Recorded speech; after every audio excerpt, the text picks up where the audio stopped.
അങ്ങനെ എൻ്റെ നെയ്ച്ചോറ് എത്തിക്കഴിഞ്ഞു. നെയ്ച്ചോറിനൊപ്പം സാലഡും ചിക്കൻ ഗ്രേവിയും നല്ല ഹോം മെയ്ഡ് നാരങ്ങ അച്ചാറും, ഇത് എത്ര വേണമെങ്കിലും കിട്ടും. അങ്ങനെ നെയ്ച്ചോറിനൊപ്പം കഴിക്കാൻ പറ്റിയ കറികളൊക്കെ എത്തിക്കഴിഞ്ഞു. ഇനി കറികൾ ഓരോന്നായി പരിചയപ്പെടാം. ഇതാണ് BDF, ബീഫ് വിന്താലു, ബീഫ് പള്ളിക്കറി, ചിക്കൻ ഫ്രൈ.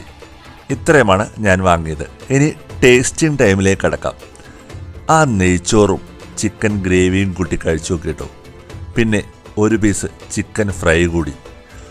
എല്ലാം അടിപൊളി ടേസ്റ്റ് തന്നെയാണ് കേട്ടോ. അങ്ങനെ ആദ്യമായിട്ട് കുറച്ച് BDF എടുത്ത് കഴിച്ചു നോക്കിട്ടോ. നല്ല ക്രിസ്പി BDF കേട്ടോ. ഇതേപോലത്തെ ഒരു BDF ഞാൻ കഴിച്ചിട്ടില്ല. അതിനുശേഷം വിന്താലു എടുത്തു. പിന്നെ